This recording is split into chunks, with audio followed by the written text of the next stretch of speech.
I'm Nancy, I'm 93 and a half, and I'm very healthy and I love life. This is my grandson,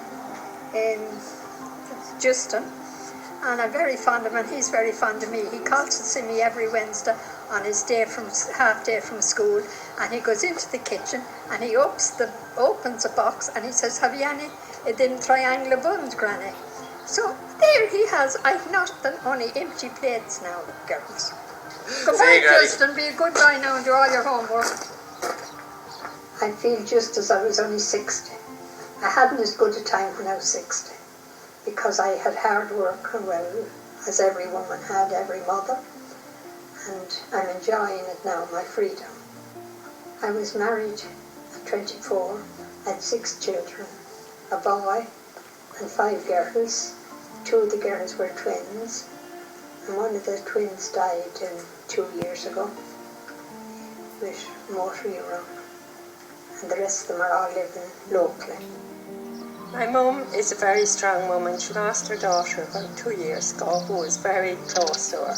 She had motor neuron and she suffered an awful lot for the last 12 years.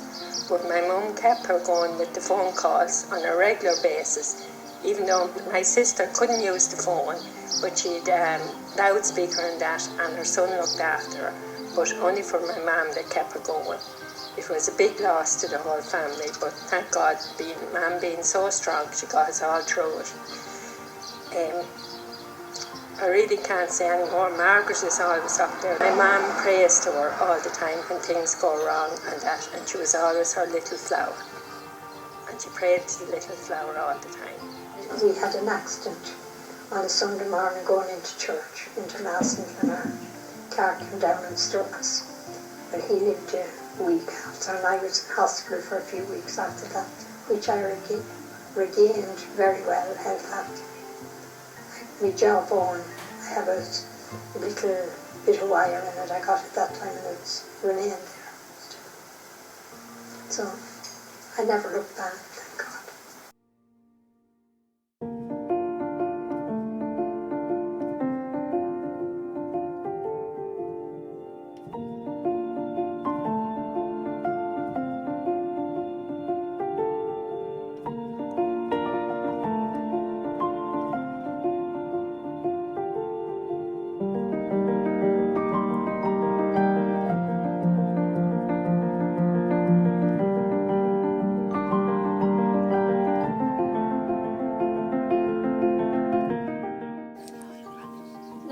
Hi, Danny. Hello, darling. How are you? How are you? I'm very well. How are you? Good. Good. What age are you? What? What age are you? I'm 99 and a half. That's very young. I'm very young. I'm younger than you, so. Are you on Facebook? Yeah, Facebook. Yeah. What do you think about Crocs? Oh, they're lovely. They're very comfortable, and you'd walk from here to Dublin with them. And back if you wanted to. You have 2 pairs, or I have do. you 3? I have 2. One of them is well worn, and I have a new pair I didn't wear yet. And I have a lovely pair of black ones that Louise bought me as a present. They're down there. They're down there now, and I never take them off. You love your Crocs, I don't you? love the Crocs. They're great for running, walking, or cycling, or anything. Are they trendy? Oh yeah, and they're very cheap. What's better than they're only about 3 or 4 euros each. When they're in the sales, I mean now, they might be a bit dearer if you're out shopping. And some of the elite shoppers, like Mark and Spencer's or Todd Burns Lomco, where we used to go. Well, what age are you? I'll be 99 with the help of God on the 16th of October coming. You're looking forward to that, I'm right? looking forward to that, and I'm well able to eat. Drink plenty of tea or coffee or milk or anything like that. No intoxicating drink. And I can talk as much until they tell me to stop. And you do like your cups of tea, don't you? Oh, cups of tea, how are you? Yeah. Granny Cups. loves her tea. I love the tea, and I love the good tea and the good milk. That's what makes the nice tea. This watery milk is no good. I'm tired telling them that. You like a good cup of tea? Yeah.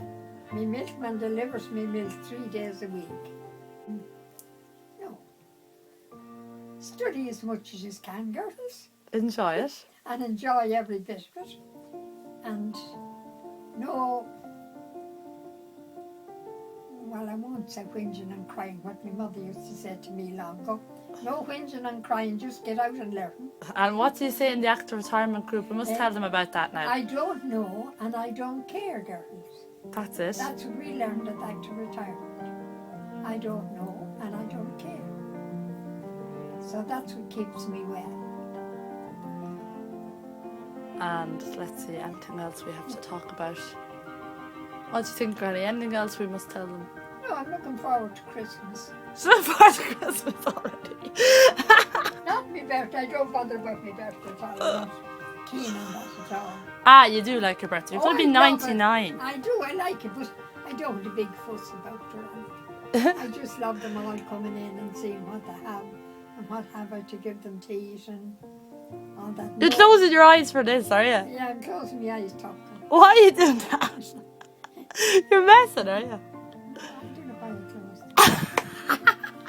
I didn't know I had them closed. I thought it was a kind of dreaming. You are kind of dreaming, are you? Well, I was talking through my hat. No. Where's your hat? Is this my turn? Now I'm going to talk through my hat.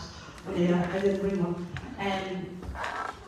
The one thing about my contribution today is I haven't learned anything else. I haven't written a speech. I've left it now for my words to fall from my heart, which I know they will, and tears will probably follow them. First and foremost, to say thank you. Thank you, thank you, thank you.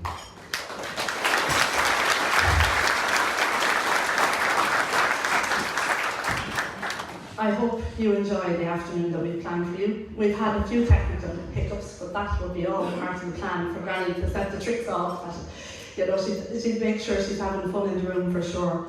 I'm not going to say too much at the start, but first and foremost, and all I want you to know is how grateful I am for each of you, for getting into cars, for travelling, for taking the time out of your Sunday to be here today. It's a very special occasion. There will be never a day like this again. There will never be a Granny Nancy again. And many people say to me, how long did it take you to write the book? And 9 months I might have sat at a computer, but this story was written over 107 years and 328 days. So it's a very special story to not only me, but I know to each and every one of you.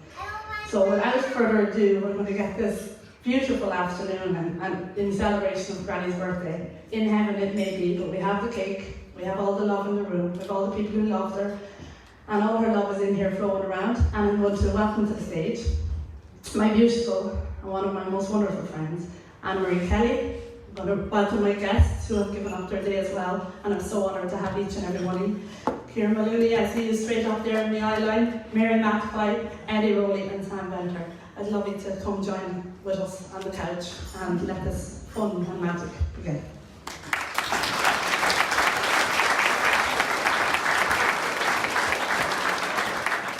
Well, I was trying to figure out why we're all here and why I was so attracted to her.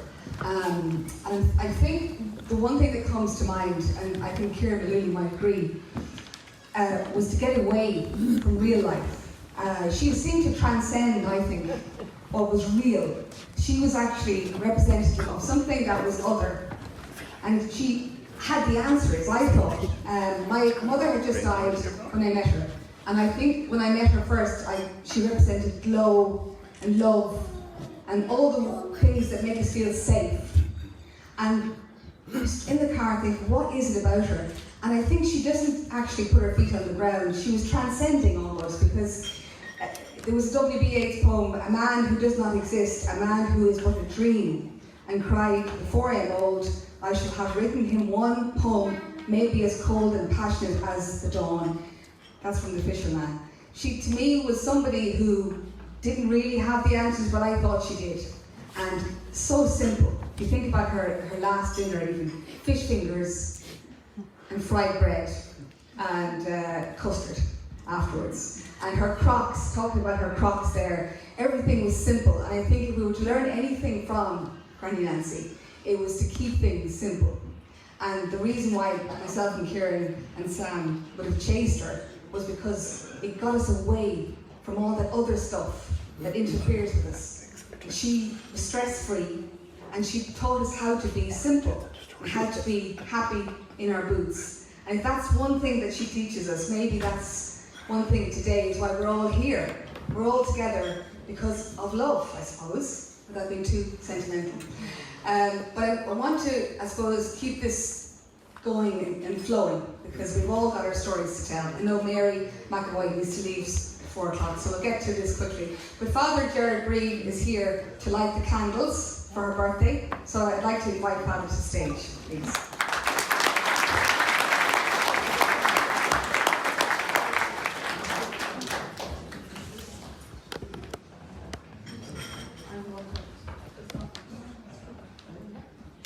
So just to give you an insight of what we're going to do now, there's 5 of my nephews and nieces are going to bring up a candle, and in each candle it will represent people that were missing today. The first candle we light, who we go for? Sean? Or no, Anthony, is it? Anthony, we've got Anthony first. This first candle we light for the woman of the day, Granny Nancy. She's the reason we are here today, and what a wonderful woman to bring so many amazing people under one roof. But that was your light, your magic, Granny. You were such a bright light to so many, and your light continues to shine on after you've moved to heaven. And this candle represents all the goodness in this life, and reminds us all that no matter how heavy the world gets, one candle can indeed take away the dark. Thank you, Granny, for being such a bright light for so many.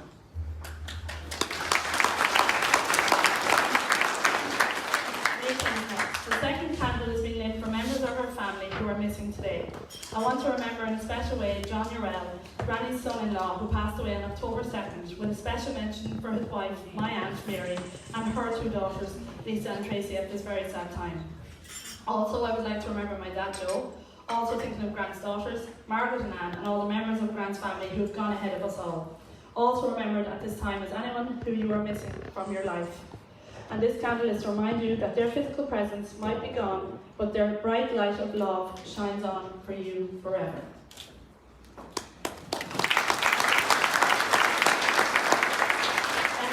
Lauren. The third candle is lit for all whose hearts are broken at this time. We are particularly remember the families and friends of all who were taken so dreadfully in Christland, County Donegal, and also all the terrible sad stories we hear in the news every day, along with the sadness carried in our local communities. So many homes are broken at this time, so many hearts are hurting, and we light this candle to offer hope in such dark times for so many. I also want to dedicate this candle to all the beautiful people we lost during the pandemic, and through the lockdown periods where hugging, holding and healing were not given to these families, and I want them to know that they are remembered today.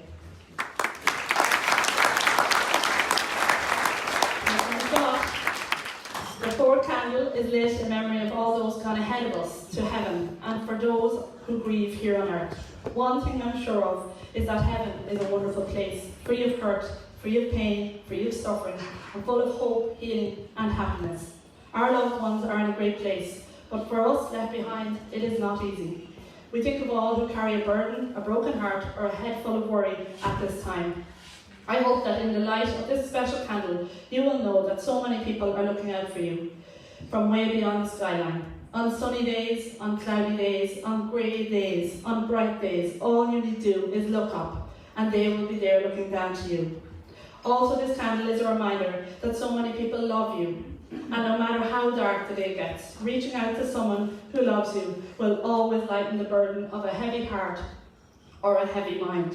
Keep reaching out to each other. Keep looking up.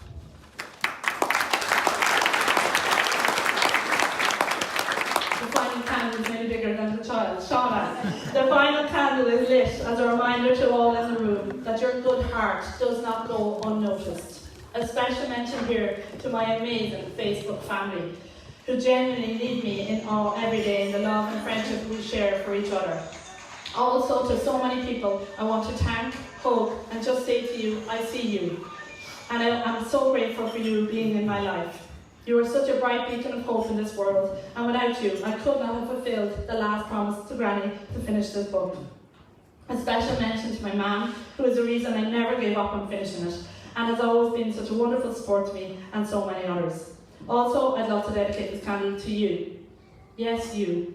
The person listening to my words today. Your goodness, kindness and love is what keeps so many people going, and no matter how hard the world gets, keep smiling, keep being you, and keep sending out your love. As the song goes, what the world needs now is love.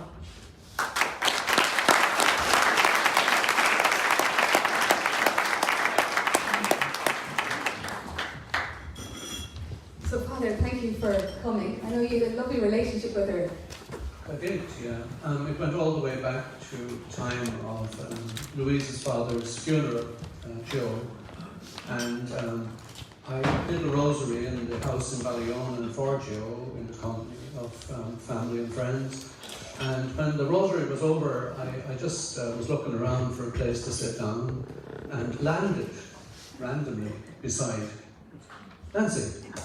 And anyway, people were approaching, going around, giving their sympathies to the family, and when they came in my direction, I just noticed this sort of kind of reverence coming over them. And I thought initially it had something to do with me. But in fact, it had nothing to do with me. They were all, and I'm not exaggerating, coming very near genuflecting. And your words about her being somewhat transcendent or otherworldly, I take that as this is an example of what you were saying there, that people just automatically sensed something about this woman that was very, very transcendent, beyond the normal, beyond earthly, and responded to her. These would be hardy, tough fellas, you know, responded to her so gently and so reverently that I was deeply impressed. Called her a living saint as well. Yeah, because obviously I'm a priest, but there was much more to her than religion, if you know what I mean. She was actually essentially a very kind human being.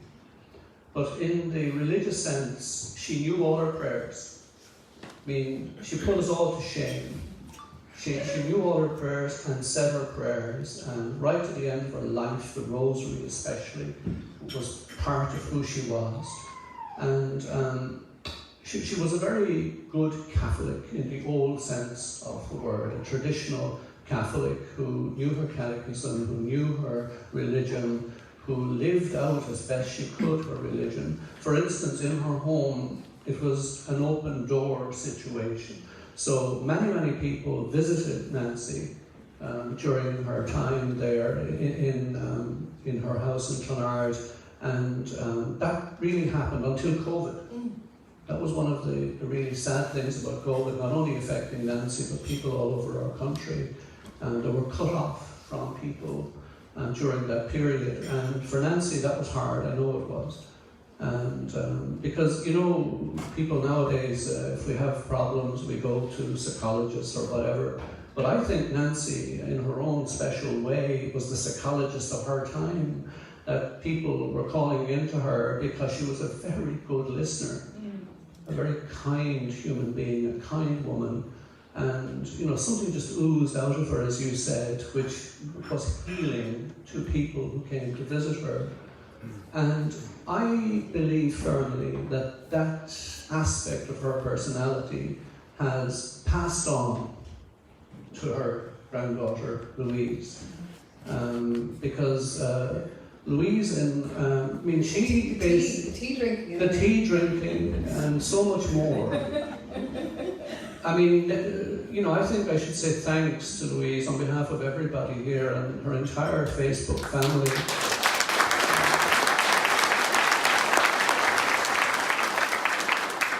For allowing us, for opening the door into your life and living with you and laughing at you and with you, living and laughing with Lou. I mean, the Facebook family will know what I'm talking about here. And Nancy's spirit certainly lives on in you, Louise. your religion and the way you pray, etc., it's quite unique to yourself. Not exactly as Nancy would do it, but at the same time with great sincerity.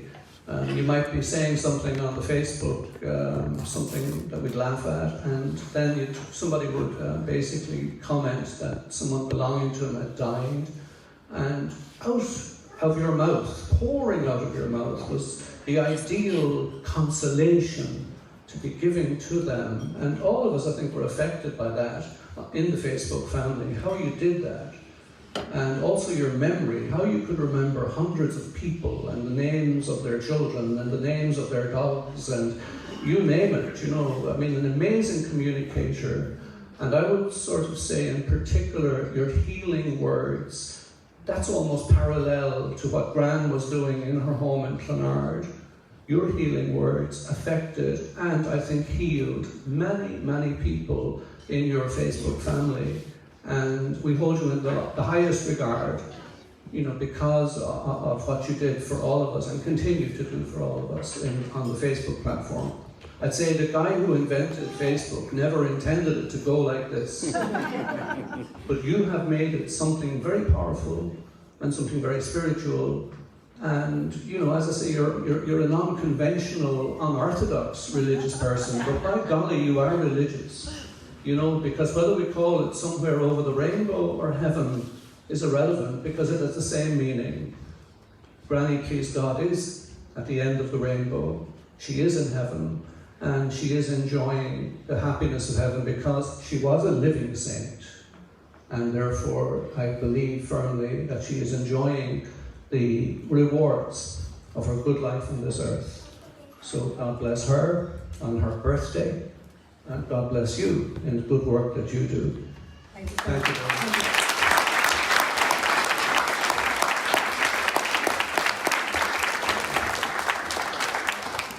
So how do you pray then? What's the story with that? I'm not put out of my... So tell us this, That would get it funny, wouldn't it? this unconventional praying. What's this? Well, the unconventional praying, I know the Facebook family could get straight in on that now. I'll be roaming down there looking for help in a little bit. But I suppose unconventional praying is when lockdown happened. You know, I hadn't prayed for a long time. I'll be very straight. When my father died, I was horrendously broken by the idea that you can be a really good person for all your life and then die from lung cancer in a horrible way. And that you suffer at the end of being such a good person. So I have to be honest, I struggled huge after my dad died in believing in anything. And every right to say, what is the point up there? What are you at? You know what, this is not how it's meant to go. So that brought into my view, I had to try and figure stuff out. And I have to be honest, Father Green was a huge player in that, because at the funeral, I looked up and I saw the cross and I saw Jesus in Broadford Church and I saw my father suffering from lung cancer. And I thought to myself, what is that about? And then I looked more into the story, and not just the Catholic story, I looked down the Buddhist road, I went into every graveyard and looked for every broken heart in there to try and find out, as they stood at the grave, what were they thinking. So I did an awful lot of research into my pain, and to try and find out how do we cope with this world? How do we cope with our crosses? How do we get to the next step when it breaks us? And she was sitting right there all the time. She was. Yeah, but it took me a while to get her granny's part. So I started putting my bits together, and then when she broke her hip at 105, and then I moved in with her, you know, it was kind of something like, she kind of seeped into my soul. It was like an osmosis, really, because the more I hung out with her, and you know, they say that, the more you hang out with someone, you turn into them, you know, you pick up their habits, and definitely her faith was there, but it wasn't until lockdown till it moved in around me, because I realised how important it was to her. And then we had so much time. We just were sitting there the first day and we looked at each other. All I could hear was ticking clocks. There's about 27,000 clocks. So tick, tick, tick, tick, tick. I was like, oh my God, there's so many clocks, isn't there? I don't hear any clocks. And because time is very important to you when you've got loads of it. You notice the clock more when you're on your own. But the fire, the Jubilee fire would have been on, and I suppose you'd have been surrounded by religious symbols and Pope pictures. Yeah. But the room, her bedroom was right beside the area too, so if she did call you, you were right there. Yeah, and the thing about even, it's funny, like symbols, like I didn't even notice them before that. And it wasn't until we were sitting there and we did look across each other and she was like, what are we going to do? I said, we're going to have a great time. I'm going to be honest with you. Let's see how we can make the best of this, you know. Brown bread was... Brown bread, jigsaws, and praying. That thing it crept in on me, I suppose. And then I started praying with her in the morning and praying with her in the evening, listening to 75,000 masses. Not because I was really listening at the start, it's because she loved it. I was thinking to myself, what can I give her to make her happy? And I knew in my heart we were on limited time. When you're 105, you know, you think to yourself, oh, I'm 105. But Granny never talked like that. And in many regards, I didn't think like that either. I was thinking, we'll just have a great time. And then the praying crept in because it was something she enjoyed. And you know what more could I give the woman only what she loves? And was there life lessons? I mean, that's what I was searching for with her. I was thinking she's going to give me the answers, you know, because I need the answers. We all want the answers, don't we? Did you get some answers? Did you get anything from her like that? I think the thing about it, I got so much from her. You know, the few things I always take straight away is her acceptance of the situation. So she doesn't believe in the past. The past is the past. And her line would be, if you bring it with you, it's going to bring you pain. And, you know, and easier said than done, as she would always say. But she's actually right, because we carry a lot from the past with us. And to let go is the key. Again, easier said than done. But when you let go, and I always say it, and the Facebook family hear me a lot saying this, but I really believe in it. Bad energy you have to let go. If someone is not treating you good, step away. Step out of the way of something that's not good for you. Because this life is hard. It's going to throw it at you anyway. And we're all fighting to survive most days. The good days are great, but the bad days are horrendous. Mornings getting out of your bed. Every time I think you wake in the morning, you have to decide, is this going to be a day I'm going to get up in good form or get up in bad form? And for Granny, she was so consistent. She just was, and you know, that's habit. But it was breakfast. She liked her breakfast. You know, the food thing was important. I like food as well. Yeah. And she liked to have, you know, her fried egg, and she liked to have her breakfast at the same time, and she liked to have a cup of tea and all that stuff. And that's all homestead stuff that we love, isn't it? I mean, I want to ask Mary McAvoy. Everybody is here today, especially Mary. I know that I want to bring you in because you've changed your life. You stepped down from your stage. On my own. And you're in a different stage. You're in a stage of real life. And I suppose I'm thinking about you going, why are you here? And I'm going, of course it's obvious that you're here. Because you probably got some answers from Nancy, did you? Well, I'm a bit like Louise and says I like to work it out myself. Yeah. And while I didn't know Nancy personally, and I've read the book, but I know a lot of women who are like Nancy, and they're a generation that will never be repeated. And one of the things that, I mean, I'm sitting here and I'm just in awe of Louise. I'm just like, you know, this master of life here in beside me, you know. And there's something terribly moving about the young staging the old and showing, because the older people are quite unnaturally to me, ignored and put away and sit down now and your granda will treat you like a child. And Louise obviously was a great friend of her grandmother's.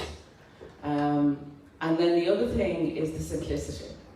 I've noticed that in that generation, the regularity of food, the gratitude for food, you know, nobody's looking for raspberry jus on their custard or whatever, you know.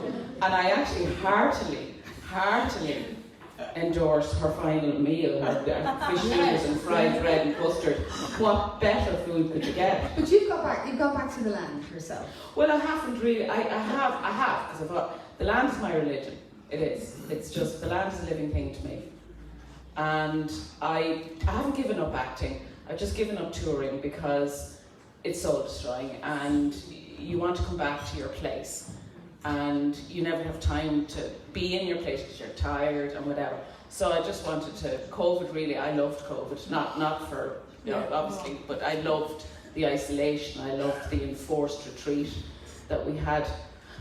That's a lovely phrase, enforced retreat. Yeah, and I mean, that's what I did. I really did, and I examined my conscience But my thing is animals. I think animals have so much to teach us. I think we don't have half enough respect for them. And I have learned so much. I don't know, you know, I've had but that's where, when I go back to the land, it is the land, it's the trees, it's the grass, it's the bees, it's the butterflies, and it's the animals. That's what Nancy, I suppose, came from that idea as well. Not that she would have been travelling as much as she'd like to have done, but she was of the land and of those simple things, I suppose, that draws us towards people, isn't it? Yes, and I mean, I certainly see there. I live in a very sort of remote rural area. Well, it's not that remote, but it's a road off a road off a road, and it's a cul-de-sac, and there ain't anybody else except myself and a couple of very long-standing families in the area. But there's a few people who still farm in the old way, and it's just lovely. They cut the cloth according to their measure. They don't use anything. They don't produce anything unless they use it. They know the price of everything, and they'd flippin' well fleece you for something if they could. But it's just that I see my neighbours' cows, and they're not the kind of, you know, cardboard cutout Friesians and whatever, which are lovely too. But he's got all sorts of short horns and, you know, different, and he's never deviated from that. And they're always happy. The cow's always happy. They all have a sense of place, and it's just that habit, and the kind of turning of the year and turning of time and honouring time. Well, it makes you realise that sometimes if you're spinning too fast, like people, I'm sure, in this room today will be spinning and doing things and running around. And I mean, Kieran Malooly would have stepped off the tracks recently, but he hasn't stopped because he's still continuing his work on the ground. And Kieran, I'm sure you can tell us some stories about that idea as well. There's microphones beside you. There's a microphone right beside you. Just see if they're on under the... Use the point. Sorry. And this one will be launched here. Now, there we go. Thanks, Bernard. Yeah, I suppose, sorry, Anne-Marie. No, you're right. I'm a bit different to Mary. I can understand the thing about the acting and being away the other end of the country at night. But I hated COVID because I'm a talker and I love talking to people. If I came to this part of the country, if I was in Kinnegad, I'd pull up at Joe Bracken's, go in for a chat to hear the news and have a chat. And then COVID stopped all that. I couldn't do it anymore. And then and it was quite depressing actually, because you know you couldn't stop on the road to go to the toilet even. You couldn't get in any place to go to the loo at that time. And it was actually at the end of the reasons I quit in the end. I'd done 30 years of it.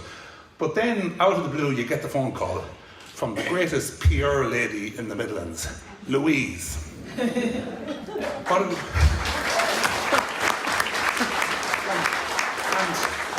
What is it this time, Louise? It's either Granny's birthday, or we're going to vote, or we have a referendum, she's going down again. And I said, this is brilliant. That was your biggest though, wasn't it? I mean, in your 30 years of broadcasting, that was the biggest and most popular viewed news spot. About it. I mean, I've interviewed 5 Taoiseach, I've done British Prime Minister, sports star. When I got the call from Louise, it was an uplifting experience. I'm I'm totally serious about this, but I'll tell you why. Because the rest of it in our life, in journalism, anyone know what it is too, it can be a lot of murder, death and destruction. That's our job. But when Louise rang to say, Granny's doing this, would you come down? I was, yes, we'll be there. I was the first. We'll be down. And when I rang my editor, a fellow called Ray Burke, he worked in the Irish Press for years, and Ray would be saying, what have you got for today? He said, well, I'd say there's a factory strike or something, maybe in Mullingar, or there's got a bit of shooting or something in Enfield or something. And then I'd say, Nancy Stewart's birthday. Okay, we're going to Nancy Stewart's birthday. Because it was always an occasion of great crack, great uplifting. And, you know, I had a personal, huge curiosity about her young life.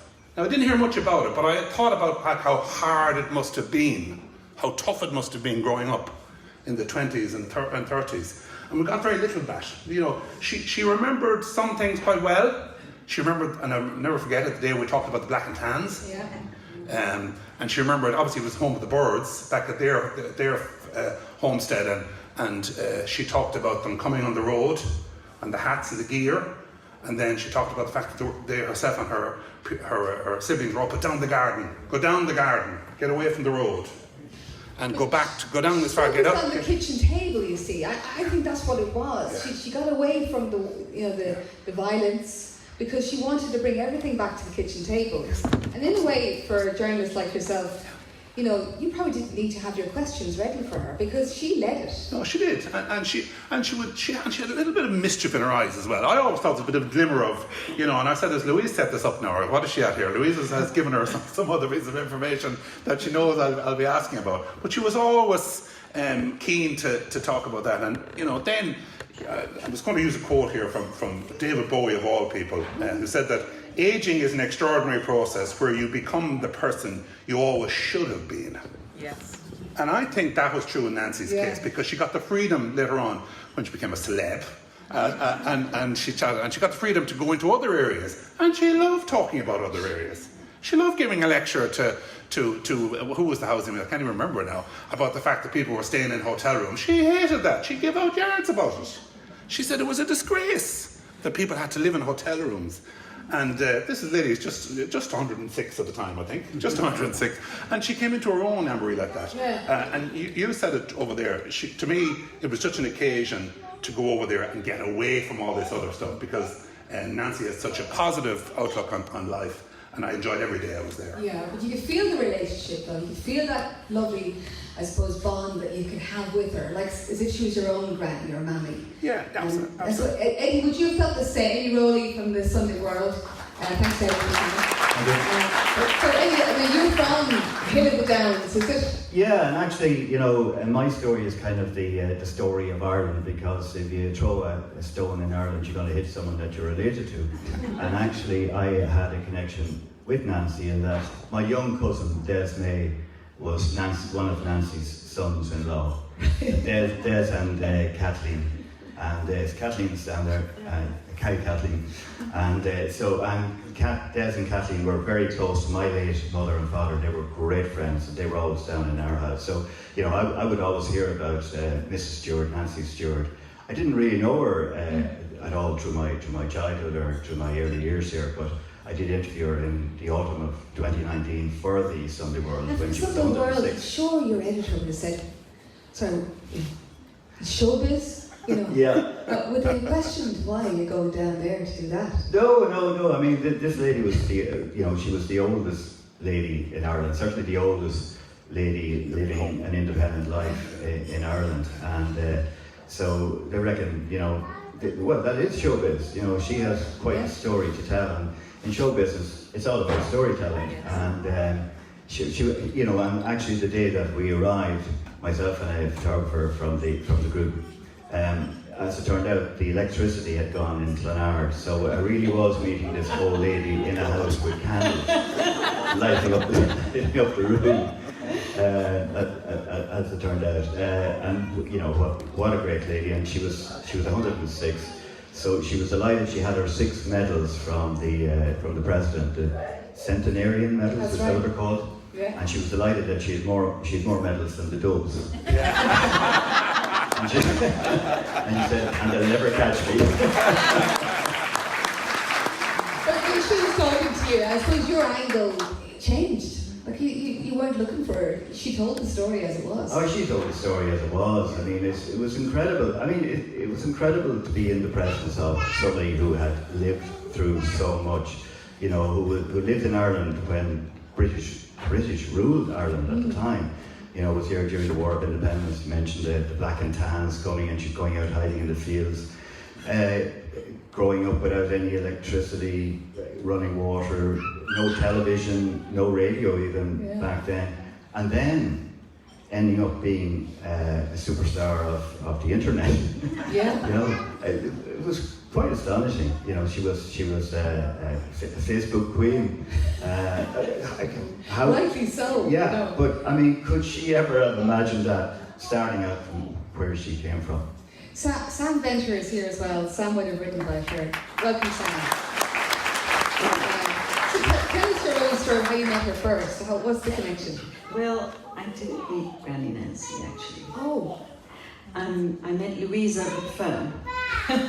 Same thing. I was writing a story. I heard about this amazing woman in the midst of this horror that the world was going through, and I contacted Louise, and I got Louise to tell me the story because I thought, you know, she's napping, I don't want to disturb her, I have a funny accent, she might not understand. And Louise painted this marvelous story of this beautiful woman, which I wrote for an American-based newspaper. And you know, I believe that the impact that it had on me would have been the same for everybody else, because there we all were in our little corners of the world, not knowing what was going to happen next, feeling sorry for ourselves, feeling afraid. And here she was, been through her own pandemic, world wars. She was so positive. And as Father Breen, who I interviewed on the phone when Granny Nancy died, said she was an influencer. Yeah. She really was. She spoke to the rest of the world about values that so many of us had lost. And a little superhero, actually. I'm in awe of her. And as all of us, we're in awe of Louise, because she magnified her voice to the world and continues to do so. And this kind of voice is missing. And through this book, you're telling the story over and over again, and hopefully it's going to reach all corners of the world. So congratulations. Thank you so much. Lovely words. Beautiful words. How tough was it though, you know, what to put in, how to drive the book, you know, how to structure it? The book. Yeah. For my life, I've been supposedly writing a book. I'm one of those people that people say to me, "You're writing a book, right?" Like since I was 15, and I never could get there over that line and start, stop, distract, go back to life. So I suppose the story of this book is one like the tale I had with Granny. The truth is, she passed last September, and during the pandemic, I had said to her one time, "So let's record some of this, you know," and you know I was recording anyway, but I said to her, "Do you know, your life is wonderful. I'm a writer, why don't we just try and put some of this together?" So Granny was very much up for it, and I interviewed her thousands of times, videos and audio and everything in between. And you know, I remember at one stage she said to me, have you all my life in that laptop yet? And I said, 107 years, it's taken me a long time, it's very another 20 years to go. But the lead from there is, you know, I made a promise to her. She had said, "If I'm not here now, you better put this book out." And I was like, yeah, but sure, you're not going anywhere, and we're not going to look out yet. You know, as you make the plans in life, you never want them to leave, and you think you've all the time in the world, even when you're sitting with someone who's 107. I still believed I had all the time in the world. So when she left in September, I suppose what happened in my life is I found myself with nothing. She had become my everything and my all. I had sacrificed everything, even when I was away from her, and the family was so good. I see Kathleen and Mary in my direct line, and I want to give a mention to them in a huge way, because it was family that would come in and save me when I was suffering and struggling in the sense of the pandemic eating into my mind. Is that the sacrifice though, of love? Absolutely. Is that healthy though? Absolutely. You're all in or you're not in at all, in my belief. I believe the problem is we're not all in some of the time, and we need to get all in when it comes to love. But now, yeah, what happens now? What happens now is, and what the magic of it was, just to follow through with the thought, was September she passed, and then January I said to myself, what am I going to do? Taking redundancy in the job in August, and Grant passed.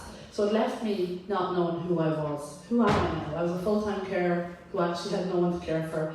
She had become my best friend. She was my best friend all my life, but she had become a real intimate best friend.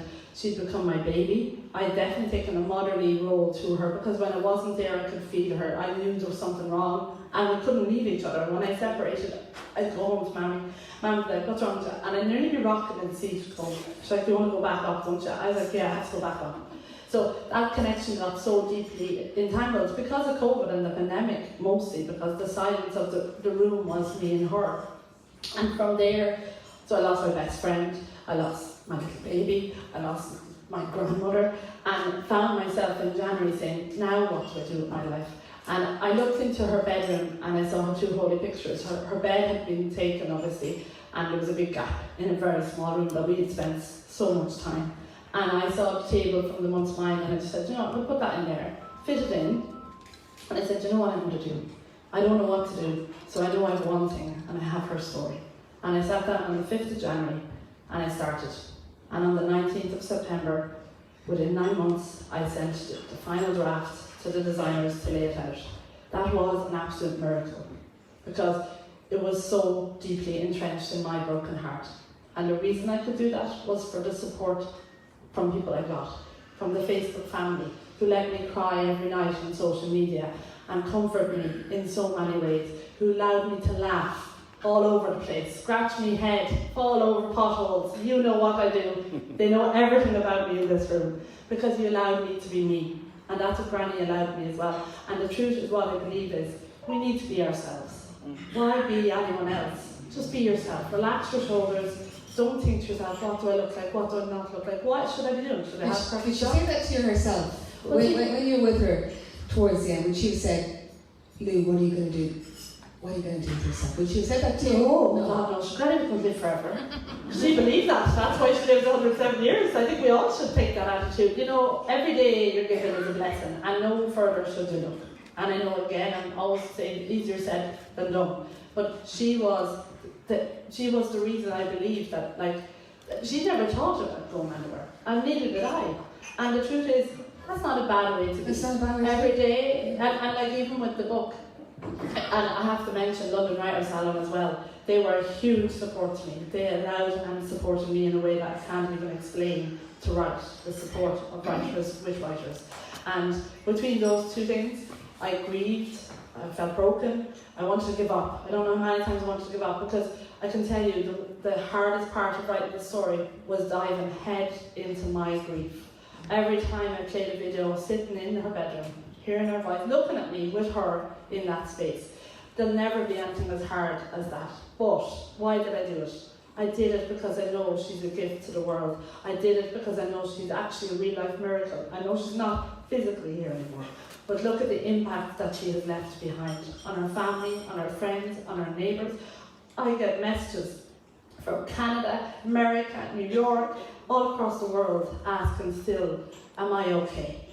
And they don't know me. And most of these people in this room I've only get to meet now. Well, they do know you because you're They open. do. No, they do, and that's the difference. You know, in social influencers, the other ones, we don't know them. Yeah. They're selling something, whereas with yourself and Nancy, you're not selling anything. You're just being. Yeah. And I think that's probably the thing to take. And it's definitely something I've learned for myself, to be myself. Does it work? Absolutely. Look at this room. Just be yourself and the love will come to you.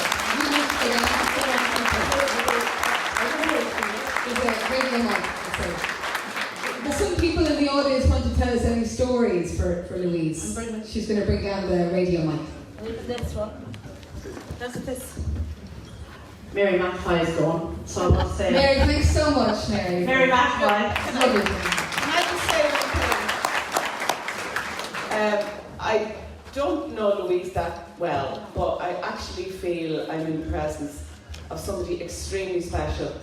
I think your granny's proud of you. I think you're going to carry on her work. And please God, when you're 117, somebody will be writing a book about you, and you're a great influence, because you are the love you talk about. You're an incredible person, and thank you for asking me here. It's been a complete honour. Thank you, Mary. Thank you, Mary.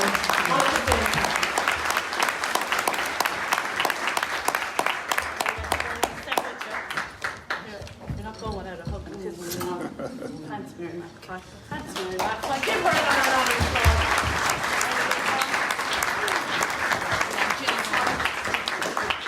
So, this is the bit where I was to wander around and find someone to talk to. Is there anyone that wants to put up their hand and say something about the whole thing? If I walk, I'll hold, will I? Look. Is there anyone? Olivia Trotman. Olivia Trotman, you're one of the Facebook family. I am indeed. I just want to say that today was absolutely brilliant. I love Louise, I love Granny Nancy, and just everybody. And thank you, Louise. And what? Tell us, Olivia Trotman, you're part of the Facebook family for a very long time. What has you there? Just the love. Mainly, and Granny Nancy, we fell in love with Granny Nancy. When we came across Granny Nancy when we were sitting in Crumlin Hospital. And from then on, I just couldn't leave the page because it was just beautiful. That's where we found each other, Olivia, and Anna's here today. Anna and Olivia were in Temple Street at the time when we found each other, and I know you still return there in many ways, but we have great fun together through Facebook, don't we, Olivia? We do indeed. Okay, that's anyone else? JJ Farrell? How are you? JJ Farrell is here. Oh, I'm fine, thank you. Congratulations on a wonderful day. It's been extraordinary, the number of people that are here. And it's because of Nancy, but it's also because of Louise. And well done. I'm looking forward to having this week. Of course, I go back a long time and remember Joe very well. And of course, Olive was here with us. And keep up the good work. Very well. Thanks very much. Facebook family, where are you? I need Breda. Breda, tell me, it's an active retirement is what I think of, Breda, when I see you. Granny, talk to me. I'm a neighbour, I was a neighbour of Nancy's, and I many a time gave her a lift up to the active retirement meetings. Indeed, she put all of us to shame with the exercises that were no bother to her at all. She could lift her leg higher than any of us, I can assure you. But anyway, you could call into Nancy at any time, and she was always give you a great welcome, and she'd invite you to make your own tea or coffee, whichever you wanted. But for heaven's sake, put water in the kettle when you're finished, or the next person in will burn the element out of the kettle. So I have many happy memories of Nancy, and it was a delight to be in her company. Good luck, Louise. You've done Trojan work. God bless. Thank you, Breda. I see someone. This is Alice Halen. Alice Halen stayed in the hotel last night and she stayed in the hotel tonight. She travelled from the Waterford to Kenny border. I'm not sure which county she was, so I'm going to hand it over to Alice. Hi everyone. I don't know how exactly I came in contact with Louise and Granny Nancy, because I'm not terribly good at Facebook. And I just happened to see it. But there was something about Granny Nancy that you just couldn't leave. She had this certain draw about her that you had to go back and look again. And there was, what I loved about her was she had this spirit about her. That she wasn't, she was her own person, no matter what age she was. And I've been there since, and I found in Louise, I said, I think I found someone like myself. That Louise has that same spirit as well. And she's herself always, she doesn't put on any airs or graces, and she definitely is going to be a carry-on for Granny Nancy. She has the same qualities. Thanks very much, Alice.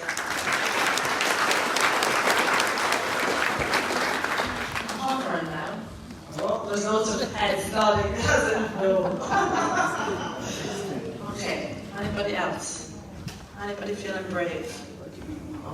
Oh, I see a wave. I see Bridie Davitt, who I've never met in real life, but I recognise her. And she lost her mother in May. Isn't that right, Bridie? Yeah. I'm very sorry. And thanks for you, to you and Nancy. It's incredible to be here today. As St. Mary only met you when you got to know you last week. And I couldn't believe that there was somebody in Ireland or in the world who didn't know Granny Nancy and yourself. But it's a real honour to be here. But I said to Mary incredibly, just coming up to the hotel, jeez, I feel so shy. And I really did. And then we went into the loo or whatever, anything like, and it was kind of as though I was launching the book, because everyone was coming in, I was saying, are you part of the Facebook family? Like, you know. And actually I met her, Mary helped me, Eileen and her mum. Yeah. So it was just incredible, but Mary said you soon forgot your shyness. But yeah, Granny was awesome, and you're just her carbon copy. So, and you've done so well.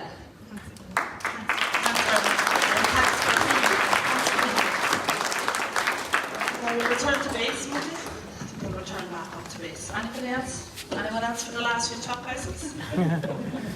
Hannah Dalton. Marta. Marta Dalton. Marta. Louise. Granny. Oh, sure, look.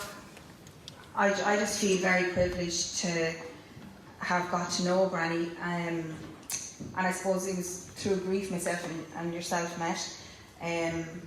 But I just feel very privileged. She was a lady, and I had such crack with her now, and such fun, and I enjoyed every single minute that I spent with her, and I know my life is better for it. And I wish you the very best with the book. I'm oozing with being thrilled and happy and excited for you, because it's a work of art. It's a beautiful, beautiful book, and I wish you the very best of luck and delight for you. Thanks, Mark.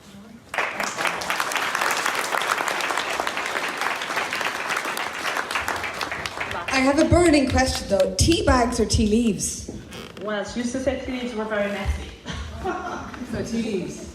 Well, tea bags. Yeah, she loved the tea bags because they were so handy, as she said. There's have tea leaves everywhere.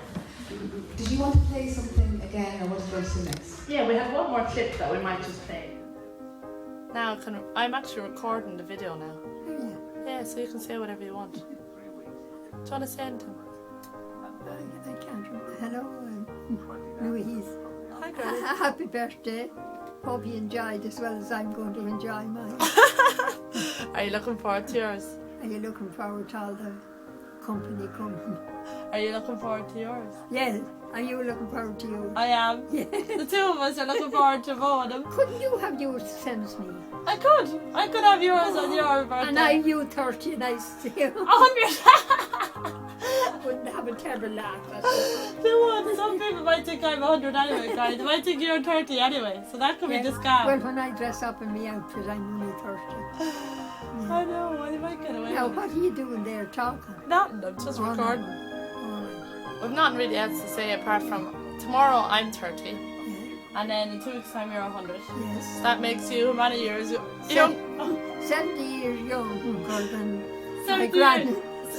than my granddaughter.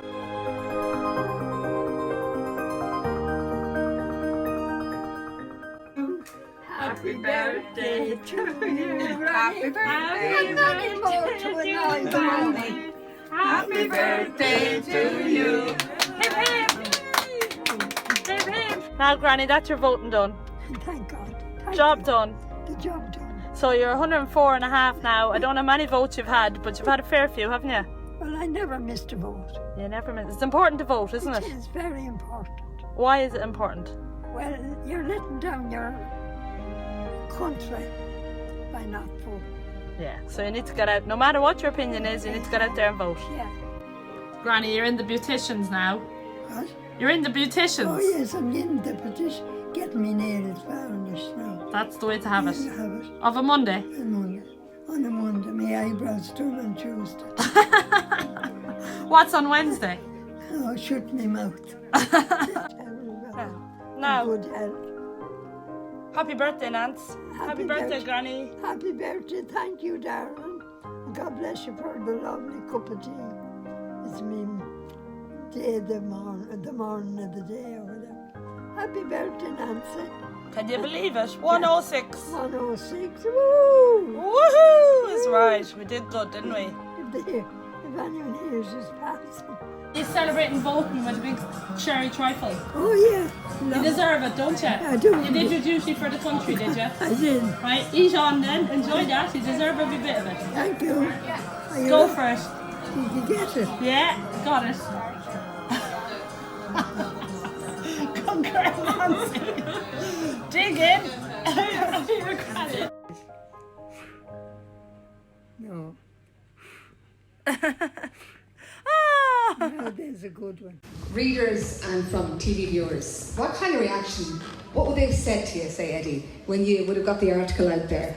Would you have got any funny letters afterwards? Because I'd love to hear that, because I'm sure you've done Harry Style interviews and stuff, and you wouldn't get any response. Well, Sunday World, around that time, relaunched their website, our website, sundayworld.com, and Nancy actually did the ad, the video ad for it.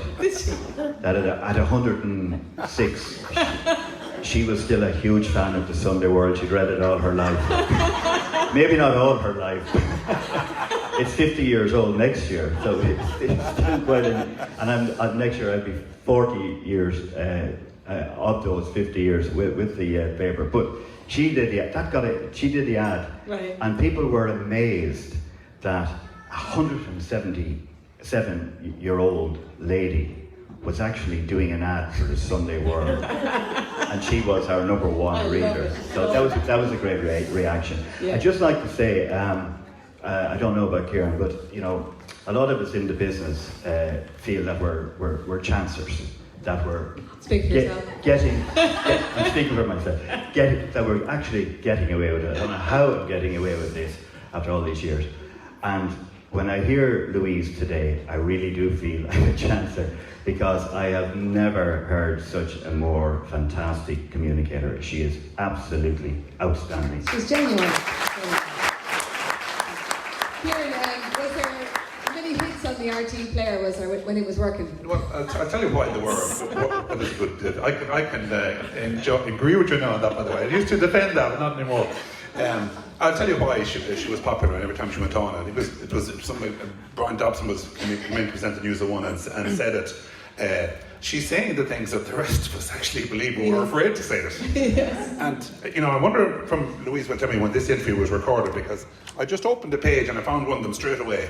And regardless of your politics, whether you agree with this or disagree with it, the fact that she was able to sum the situation up so well immediately jumps out to me, because we know what the opinion polls are telling us today about support for parties in this country.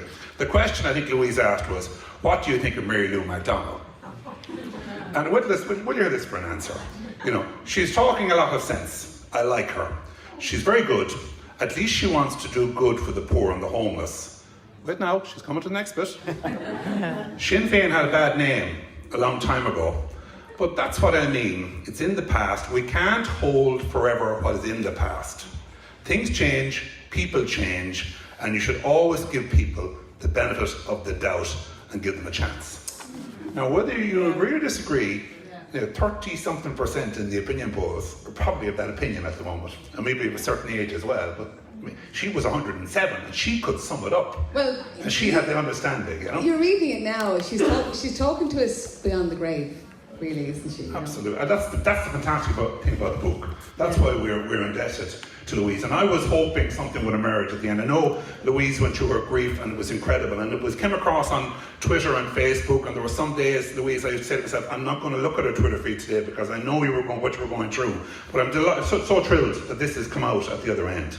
And this has given you an opportunity as well to move on and deal with your grief and deal with the situation. And I was thinking of what you said in your speech earlier as well about when your own dad died. And you're in the famous category there. I was thinking today, I wrote this morning about something that happened on RTÉ with a man called Stephen Fry, the actor. Remember when he went on with Gay Byrne, and he talked about, he wasn't very religious either like myself, but he talked about sometimes not being able to cope with the great God because of, I think he talked about leukemia in babies and tumours and things like that. And he really had a go and said, the cheek of you, And I think we all, you were really brave to explain that today. But we've all done it at times, We've all done it at times. And I think it was fantastic that you had the support in your family and from Father here as well to get through that period, to see the good things and deal with your grief. And to me, this is the greatest legacy you could ever give your granny. Sam, just talk to you. Thanks very much, Kieran. Lovely words. I love too what Kieran's choosing little snippets, and we can all do that with this book. Is just take maybe a bit every day with us, and that is something you spoke about. Is her value system as well. When you did write the article, what kind of reaction did you get? Was it mainly in relation to what people thought of what you said, or the relationships that she had? I think people throughout the world identified with the values straight away. That here was this woman who spoke her truth and lived it, and was sadly quite unusual, because all around in the media was negativity and ego and greed and all those things we talked about that are bad. And here's this very old woman sticking to her guns and living her truth, and totally inspirational. And you know, I'd like to echo what Kieran said about Louise. She's given us a product that we can dip in and out of and get something of her values, but also quite a modern thinker, quite a progressive thinker. And she'd been through everything that she'd been through, and she just said it as it was. She wasn't worried about what anybody else said.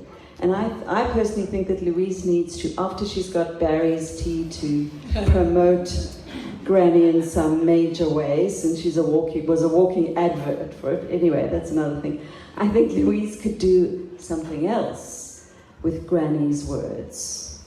And I have a feeling that it's coming, but a kind of a book where there are daily inspirations. Wisdoms, yeah. You know, because young and old can do with that. Excellent, thank you so much. Thank you. And I think as well, because of the length of her life, it was a consistency, wasn't it? It was a constant. That was what was different than somebody who would have been with us in our, I suppose, our focus for 20 years. But generally, she was there for so long and continued beyond generations. Like I remember when my little girl Molly was 5 and she was 105, they talked about toilet paper. And she told her that, she said to Molly, I used to use paper, like hard paper. Molly was like, what? And she was like, yeah, I did. And the two of them giggled like teenagers, like they, together. That was probably the Sunday World. Speaking of which, page 3. Said his last year at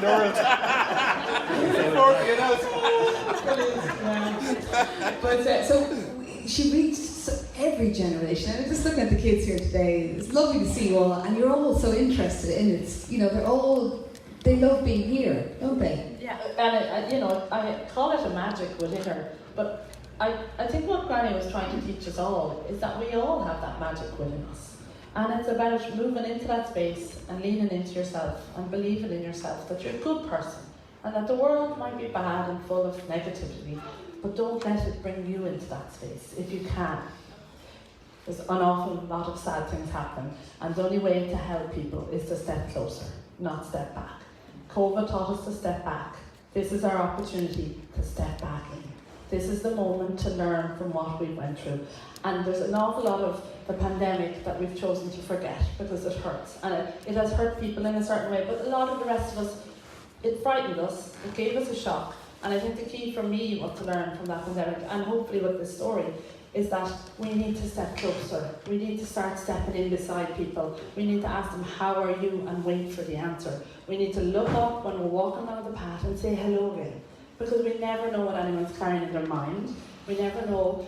I remember one day going into a shopping centre, and there was a woman stepping in front of me, and she let the door close in my face. She didn't hold it.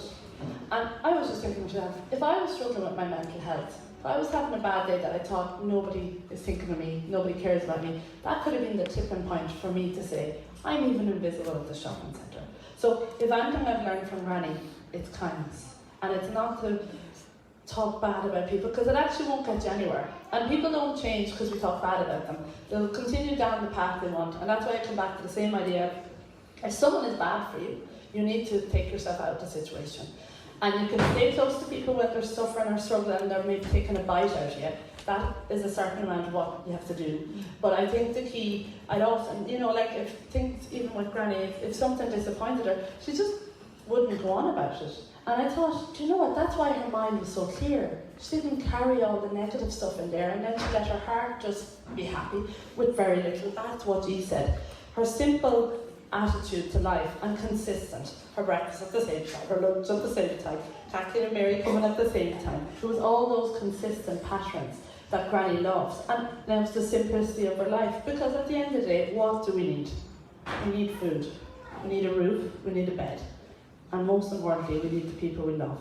And after that, it's all just stuff. We're not bringing it with us. It's not even much use to us most of the time. You mentioned the money box, the troker. Oh, the troker box. It's over there. Do you want to tell us what? The memorabilia section. Don't. Maybe they know the story, but tell it again. About the troker box that she loved putting her money in it. Yeah, well, she was obsessed with the troker box, as everyone knew. It was constant fivers going to the troker box. And again, that kind of is the value system thing again. It's the people who had less than her. And that's, I suppose, what it's all about. It's that gratitude to know what you have, and then to think, God, there's people with less. And then, can I give a little bit? A little bit goes a very far way when you have nothing. And I think it's generosity, and it's in this country. This country is full of the most amazing people. I love Ireland, and I love the country that we are. And what the pandemic has done has made things hard for us to reconnect and to step out, and that's why I'm so proud of everyone that came today, because today was about reconnecting. And for the people I knew virtually, it was to finally come together, as we all know. But not only that, my family and my friends who I love dearly, and for people to sit among each other again in happiness, in hope. Can't you feel the magic? Granny would love this. This is her birthday. She's here. She's here beside me in her chair. I just look at her skin, is so soft. I love you, Lay. I love you, Lay. Yeah. I was going to ask. I'm messing. She had a great skin routine. And as she used to say, there was 2 thirds of that, cup of tea and 2 spoons of sugar. Yeah. It's out the window then, really. Yeah, well, it's a balanced approach to her skin, I think, But I suppose, when you think about it, to be that age and look that well was to do with being a miracle. There is no way anyone else could look so good at 107. And as we all know, the clarity of her mind, to have gone to school on a horse and cart, kind of, walking miles to school, and then to sit beside me for like a Channel 4 live interview on Zoom, and not a bother.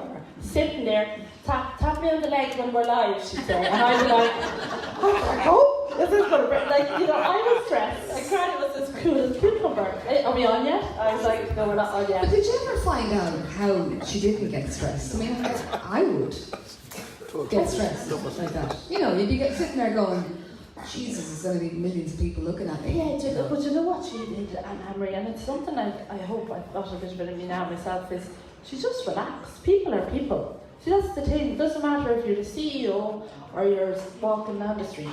People are people, and if you approach people in that way, they meet you exactly where you are. And I think that's what Granny did. Channel 4, she used Channel 4, but it didn't matter if it was just, someone coming in off the street to talk to her. And I think even you would have felt like that coming in the door. Louise, am I right in thinking that she turned down the Late Late Show once? The only guys turned it down. He told me. For a mass here on a Friday night. Tell us that story. Yeah, her 106th birthday, yeah. The Late Late chased and chased and chased, and that particular year was her 106th birthday, and we had mass in Clonard, and we had the community hall booked for her friends and her family, who she loved dearly. And the Late Late, the producer rang loads of times. I remember I was travelling over from Arlington or Portlaoise, and the phone rang again, and I was looking down going, all right, I pulled in, went hello, and it was like, Louise? I was like, Ryan Tuberty, hello? And he was like, I have to have a conversation. And I was like, okay, go ahead. So he gave it well, he gave it socks, tried his absolute best. What car do you want? Any car, Jeep, lorry, whatever you want, I'll get it. I was like, I'm so sorry, Ryan, we can't. Yeah. It's like, and about 10 minutes later, I got a phone call, and they said, what do you think? And I said, what are we talking about? Talking to Louise. Well, Louise says she won't do it, she won't do it. So, there's no point in me going back to the house. Is there any chance she might get the link? She needs it now to get this book sold. I think beyond the book, Anne-Marie, there's a career for Louise in several different areas. I mentioned politics, won't go there again, but earlier, but certainly in terms of her communication skills and the way she's able to put it across on Facebook and elsewhere, I'd love to think this is the catalyst for the next part of your own career. Your Absolutely, chapter. Yes. I suppose you. And in that way, that's where I believe in faith, F-A-T-E. And not to, and I'm reiterating these parts because they're parts of my life that I feel like for this moment I figured something out. And that is, follow your gut. If someone needs your help, help them, if you can help them. And if you can help them, do it with a full heart. There's no point doing it half and not doing it. Because you know what? Everything leads to everything else. It's so funny. What's for you will not pass you. Serendipity, isn't it? Serendipity, and like the thing about even writing the book, like it came because of the story of me and Granny. And please God, I definitely have another book began, 20,000 words down, and I feel like part two. Part two. I have. Yeah, part two. And it's actually, it's a different book, but I suppose what I'm trying to lead to is, I feel this moment, I'm really in a very lucky moment, because this is a culmination of 20 years working in the industry, working with bands, touring, doing lots of things for lots of people with a heart, not for success or nothing like that. And in this moment, I'm just so grateful that I got to spend the time with such a wonderful person.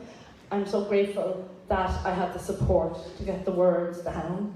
And I'm so lucky that I now am at the stage that the story is written. And if that wasn't taken out of me in the last 9 months, I would have went with that story forevermore in my life. And it would have been a terrible shame on myself to not have been able to take it out. So it's the support that allowed me to write, but the story is the gift that will give forever, because everyone deserves to hear the story of Granny Nancy. Because my favourite part of the book is that I'm not a great reader. The worst thing to say is writer. I'm not a great reader, but I'm not. So that's why I went for full colour photographs, because if you don't want to read, you can just look at photos, my favourite. And it's not just 6 in the middle, I was like 133 photos. Printer was like, are you sure you want to put all these photographs? Maybe 5 or 6. I was like, no, 133, go for it. But it's self-funded though. It is, yeah. This is self-funded. Yeah. So that's a big, it's a big But deal. I believe, back to the start, I believe if you're doing something, do it right. But now it's time to ring Ryan Tubridy back. How are you, Ryan?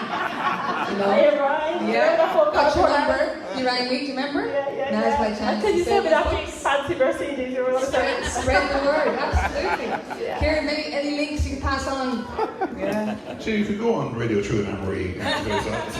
Absolutely. But So there is cups, the mugs as well is a great idea to be sold outside, isn't there? because we love tea. Yeah. There's 7,000 cups of tea a day, and tea is always the answer no matter the question. And I actually, we talked about it in the book, but the two of us were very similar in our mindset as well, so that's why we got on so well. There's no doubt about it. If we didn't have similarity in our traits of personality and thinking, we probably wouldn't have lasted as long so tightly together.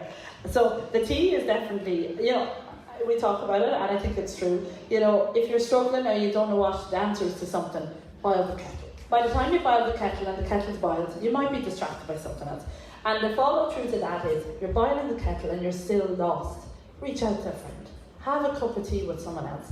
Between boiling the kettle and sharing the cup of tea, I'm coming around to the idea of we've lost an awful lot of people through suicide. There's an awful lot of people lonely. There's an awful lot of people under pressure. And to be honest, my biggest thing to say is, we all can be that person. We are all fragile humans. One bad thing happened to any of us and our happiness could be gone. Our stability, our person, our husband, our daughter, our son. We take one of those strong people from our kitchen table and we could have a serious mental health. We could be in a dark place at the table with someone in intensive care. So I suppose I'm hoping with the story, and that's why I called it the Granny Nancy Cup of Tea Tour, because I was trying to come at the idea, the simplicity of sharing a cup of tea. So the tour is next. The tour is next. So what's that route? That route is still in the making, but it's amazing. So many people have come forward. Next week, or this week coming, Thursday the 20th, I'm in Havens, Gilbees in Kinnegad, 2 to 5. And then on the Friday, I'm in Hannans in Supervalue in Enfield,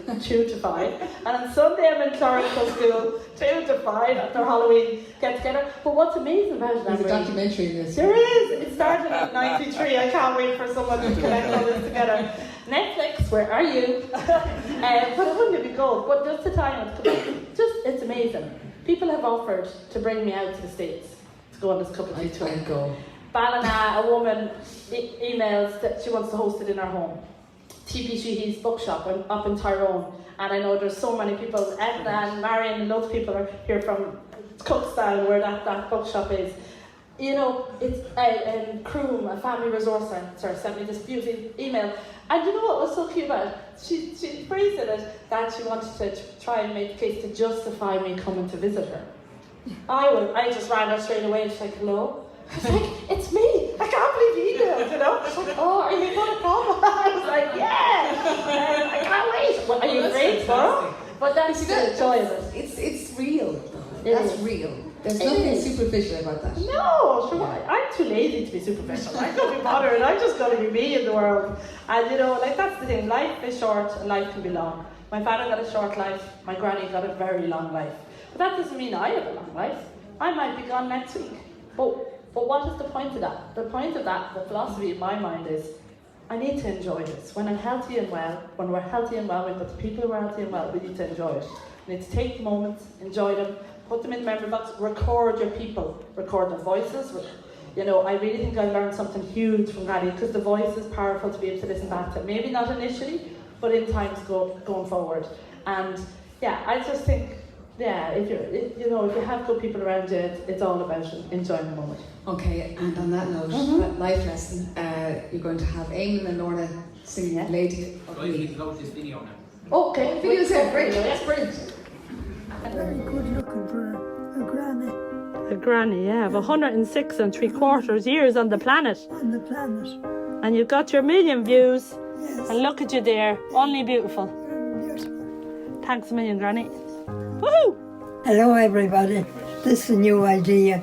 My grandchild Louise started me off with wash and pray. So when I go to wash my hands, I have to say the Hail Mary prayer.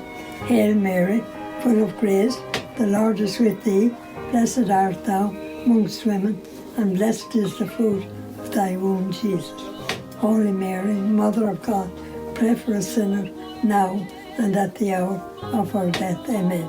God bless us all, and do what we're told. And we'll be out of this in a few weeks, please God. Hiya, Granny. Hello. How are you? How are you? I'm grand. You're... I'm Nancy Stewart now, and I'm sitting here with my lovely phone that I can see the people, talk to them, and do everything with them. I never knew there was such a thing out, and I'm so happy to have it. I'm thanking the people that gave it to me. And so you... Louise is here, telling me how well I'm looking, and I haven't a white hair in my head. Lies are true, I don't. Goodbye and God bless. Thank you again to everybody.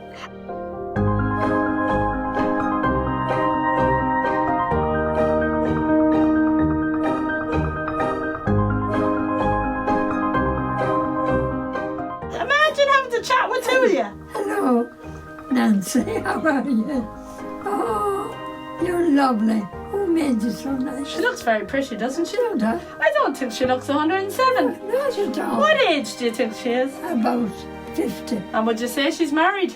Oh, she was. Has she got a man? No. Is she looking for one? No. That's one thing I'm not looking for. I'll do it till I die without one. Yeah.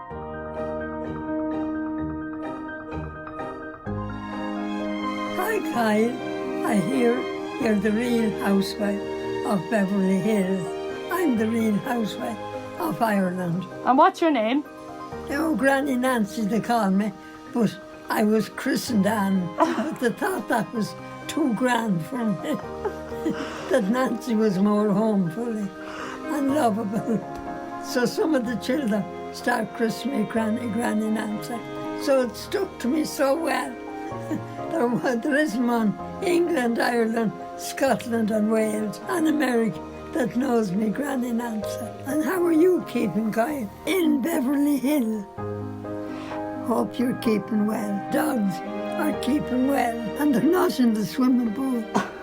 I'm 107 years of age, and I'm here in my own home in Clonard, County Meath, and I'm with my granddaughter Louise, who's looking after me all the time.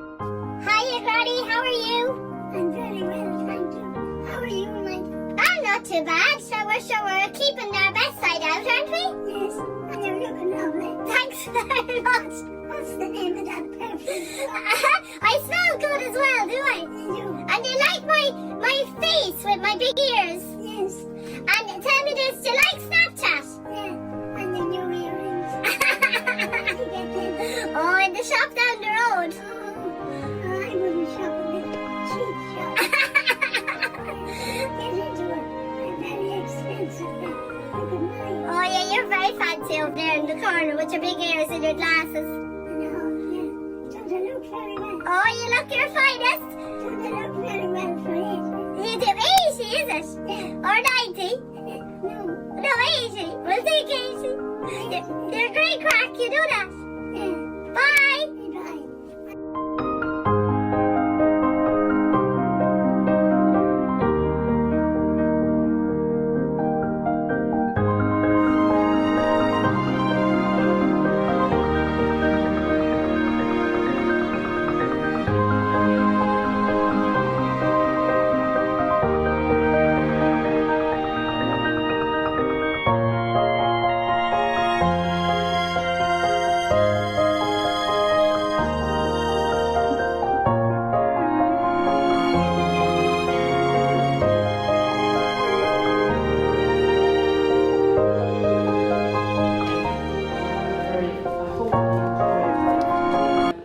Grateful for one and all who have been here to witness this moment.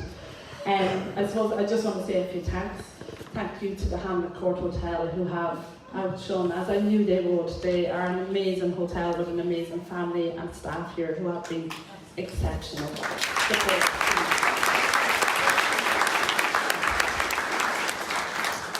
I'd like to thank my friends and family who've made this possible. My mum, my sister, my brother, my nephews and nieces, Josh and Shauna and Lauren and Anthony and Nathan. Father Breen, thank you for travelling down and for being such a support to myself and to Granny and to the family, and for your foreword, which I think really opens the book with quite the start. And I saw my Aunt Ro, and Kathleen and Mary, thinking of you as well, because this too is a very hard day for you. It's your mum's birthday and she is missing from the table of your life. And we think of all of my extended family, my cousins, my Granny's nephews and nieces who are here as well, and her friends and family and neighbours, so many people who loved her and have lost her just like me.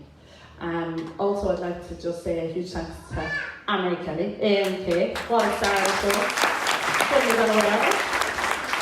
And to these people on the couch who gave up their Sunday afternoon. And as we all know, Sunday afternoon is a lovely afternoon to have at home, to take your time out of the busy world. And they stepped from their quiet homes and their busy lives, no doubt, to come spend it with ourselves. And for myself especially, I didn't expect everyone to say yes. And I asked four questions and I got 4 yeses. So a huge thanks to Sam and Eddie and Kieran. Thank you from the bottom of my heart. I could never thank you enough. I want to thank the London Writers' Salon as well. I just want to mention them personally. They've been my fellow writers all across the world who have stepped in when I was crying at my Zoom screen and when I couldn't face writing this book. There was a 24-hour writing sprint at one stage and I decided that's what I need to get my head down, because I work well under pressure. It's the journalist in me. I need a deadline ahead of me to be told it needs to be done 5 minutes ago, Louise. So I did the 24-hour sprint and I did 21 hours of it, and I fulfilled then, at that moment I finished the first draft, which was a huge mountain for me to get up and get over. But it was because of people all across the world who I connected with and who took me under their wing when they spotted my head going down and the tears going across my face, that they'd reach out. Even yesterday when I arrived at the hotel, there was a bunch of flowers and it was sent from a person in Canada. And Lauren, who was the person actually who saved me that night in the sprint, I just couldn't get over my grief. And the thing is, once I broke through that moment, I definitely found my way through the path of grief, even when I went up and down. So a huge thanks to the London Writers' Salon. And you'll see their names are in the back of the book. Because I am a writer. There it is, I've said it. I've been holding it back for a long time, but I am a writer. And I am very proud to be a writer. And I want to step out from this moment. And today is very much about that. I want to remind the artists and the creative people of this world that the gift of writing, the gift of singing, the gift of speech and storytelling is so important. And to celebrate it through Granny's story, but also to celebrate even myself for this moment, to say 55,000 words, you made it, Louise. You got up that mountain, I fought with myself a lot through it, and I was in pain for a lot of it. But I got through it, and now I'm out the other side. And as we know, it's these moments, it's books, it's music, it's poets, it's all those people that went before us that moved the heart. And for me, I'm proud to be a writer, and please God, this will be one step forward, and then hopefully 2 more going in the right direction. I also want to say big thanks to Brendan on sound, and Katrina on the laptop. Also Ross Malloy, I just couldn't say enough about him, and his mother Liz. I love them dearly. They know I love them. I hope you know I love you, and thank you, Ross, for making the way. Brian and Lawrence, lastminute.com, but they're here, and I love them for taking in the space, for being asked to be part of it, and thanks so much to both of you for following me around. I've seen you every corner of my eye, so thanks very much for that. The Facebook family, you're there in every table. And look, I'd love to see. Facebook family, raise your hand if you're one of them. Look at this, you're just gorgeous. Thanks so much to all of you for making the way.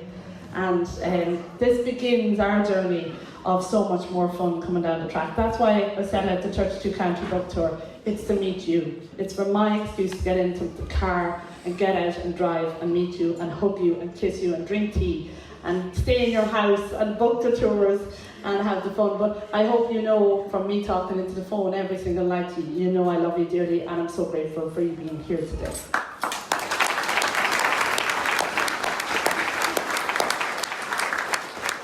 Lorna and Eamon are going to sing us out with the final song here just in a second, and that song, just to mention, is from a lady called Melissa Weidman. She lives in Cape Cod and she wanted to fly here herself, so I had to block her and stop her. So the only agreement she would take was I go to her for 3 weeks and she brings me to Boston and everywhere else for a tour. So it was a good swap really. But Melissa, if you're watching back this, it's her. She read the book and she took a great interest in the story. And Granny's birthday, she went off and found Barry's tea and Rich Tea biscuits, and she sent me a photo. So the song is beautiful in so many ways, but it's coming from someone beautiful as well, obviously, and that takes another level of impact.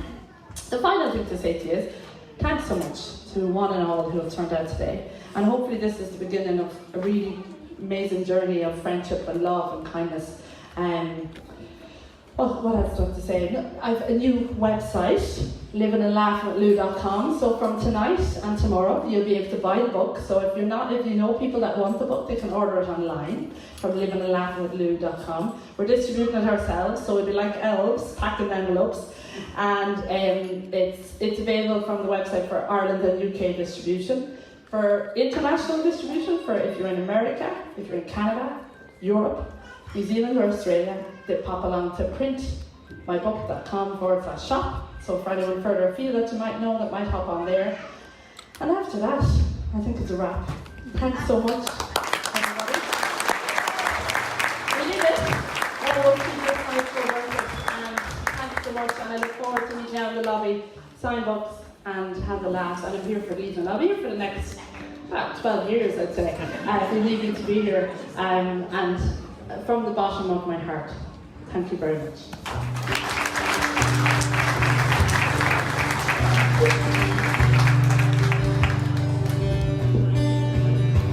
You are the oldest in all Ireland, and all your life lived to the full.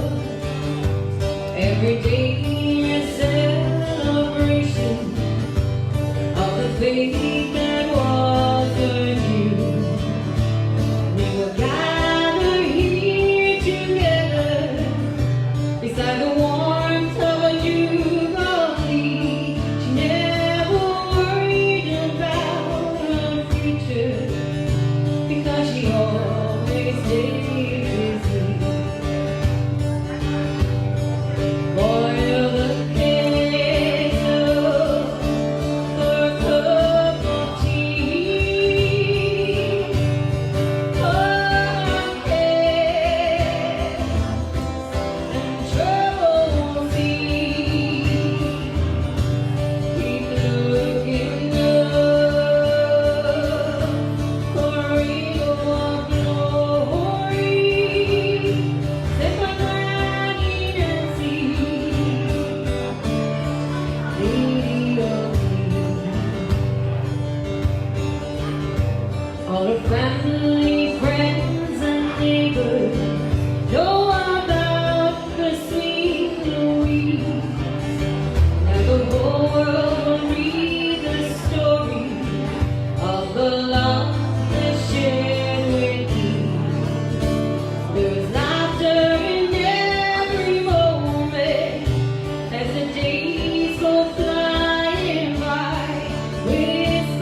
you to Denise Martin and Marta Dalton, who I can't see now, who have been outstanding to me. And I just have to exceptionally point them out, because over the last number of months I lost my mind. Denise kept having to find it, then Marta would find it somewhere else and put it back in my direction. So I just want to make sure everybody knows Denise Martin and Marta Dalton, unbelievable circle of friends that support me through and through. I'm going to give it to Anne-Marie Kelly to close it out. Okay, raffle tickets. Has everybody got raffle tickets? Would you like to get some raffle tickets? Right. Where do they go? Yes. So if you want to come up here. Okay, they're going to sell them, so you can stay where you are when I come round. Okay. Thanks to our guests. Thanks, Kieran. Thanks, Eddie. Thanks so much, Sam.